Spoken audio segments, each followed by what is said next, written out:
సంపత్ కుమార్ ఉన్నారు. అన్న చెప్పండి అన్న, మీరు అంటున్న వ్యాఖ్యలలో అసలు బీజేపీతో ఇప్పుడు కలవడానికి కారణం అన్ని పార్టీలు గతంలో మమ్మల్ని వాడుకొనే వదిలేశాయి. ఇప్పుడు మమ్మల్ని హక్కున చేసుకుంటుంది, మా పక్కన కూర్చోబెట్టుకుంటుంది, అగ్రి చేసుకుంటుంది. ఇప్పుడు బీజేపీ మాకు మోడే దిక్కు అని చెప్పేసి మందకృష్ణ మాదిగ చెప్తున్న పరిస్థితి. మీరేమంటారు దీనిపైన? పచ్చి అబద్ధము, పచ్చి అబద్ధము. బీజేపీ కానీ నరేంద్ర మోడీ కానీ ఎప్పుడైనా దళితులు మాదిగల గురించి మాట్లాడి ఒక్క కార్యక్రమం ఏదైనా చేపట్టి మా జీవితాల్లో కొద్ది గొప్ప మార్పు తీసుకొచ్చి ఉంటే ఎవరైనా మాదిగలు నమ్ముతుండ్రి. ఈరోజు ఏదో పాపం మందకృష్ణ కూడా వాళ్ళ మైకంలో ఉండి తప్పుదో పడుతున్నాడు. మన జాతి ప్రయోజనాలు కూడా వాళ్ళకి తాకట్టు పెట్టే ప్రయత్నం చేస్తున్నాడు. అది ఏ మాత్రము మాదిగ జాతి ఒప్పుకోదు. భారతీయ జనతా పార్టీ అనేది మాదిగలకు, దళితులకు, బడుగు బలైన వర్గాలకు వ్యతిరేక పార్టీ. అది మనువాద పార్టీ. మా హక్కులు ఏదైతే రాజ్యాంగం ద్వారా వస్తున్నాయో ఆ రాజ్యాంగాన్ని ఎత్తేస్తామన్న పార్టీ. మా ఉద్దేశంలో దళితులకు పనికిమాలిన పార్టీ బీజేపీ పార్టీ.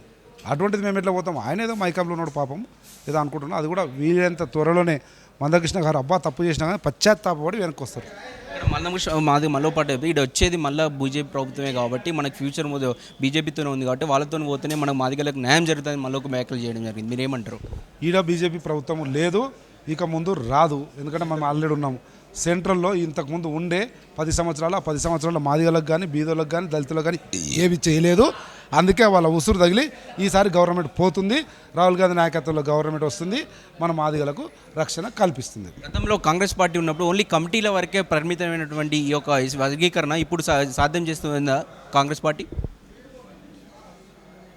మేము చేసిందే ఉషా మేర కమిషన్ వేసింది, వర్గీకరణకు ఫేవరబుల్గా రిపోర్ట్ ఇచ్చింది కాంగ్రెస్ పార్టీ ఆధ్వర్యంలో వేసిన ఉషా మేర కమిటీ.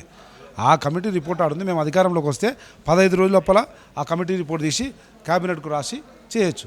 ఆ 15 రోజుల్లో బీజేపీ వాళ్ళు కూడా చేయొచ్చు. వాళ్ళు చేయలే. 10 ఏళ్ళు అయింది 10 రోజుల్లో చేసే పని, 10 ఏళ్ళు అయింది ఇంతవరకు చేయలే. ఒక్కటంటే ఒక్కటి చేసింది లేదు. ఈరోజు మందకృష్ణ గారు వచ్చి ఎట్లా చెప్తున్నారో నాకే ఆశ్చర్యం అనిపిస్తుంది.